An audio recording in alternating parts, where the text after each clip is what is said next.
जय जगन्नाथ जय श्रीकृष्ण सांग मैंने आमर तो द्वादश अध्याय चली बहुत भल सुंदर विषय टे बड़ हम कि सुंदर विषय चलते श्लोक आरंभ करिया कौन ना अद्वेष्टा सर्वभूतानां मैत्र करुण एवच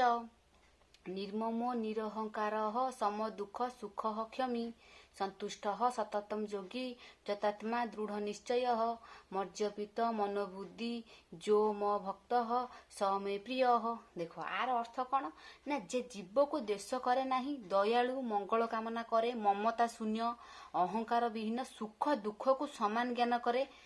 आ सर्वदा संतोष प्रिय चित्त आउ इंद्रिय चित्त जोगाभ्यासी मोते मन बुद्धि दे भक्ति करे तिले मात्र अविश्वास न थाए से मोर प्रिय।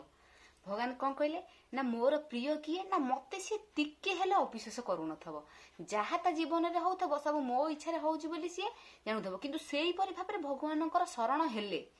आमे जति सेही परि भाबरे भगवानकर भक्त हबा भगवान उठे चित्त रखिया भगवान आमको तांको इच्छा रे नेकी जिबे आ जहाँ भी सुख दुख आसीबा आमे समान भाबिया आ भगवान आमको दउछन बोली भाबिया आ भगवान को ऊपर अविश्वास करियानी कोन टिके नगरु दुख आइले मते ए दुख देले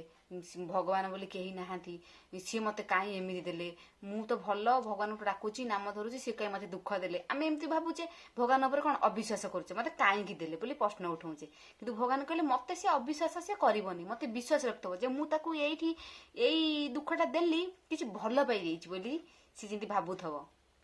से भगवान कौन कहले ना माने सुख दुख को समान ज्ञान करथबो सब बेले तार मन संतोष थबो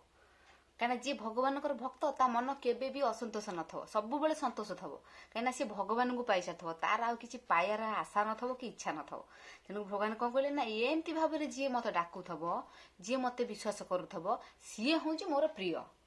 सर्वजीवे जा देश नाही माने सर्वजीवे सबु जीव गोटे जार माने कोन घृणा भाव नाही दयालु मंगल करे माने दयालु सेमानक ऊपर दया करे आ समस्तकर मंगल चिंता करे ममता शून्य मन जार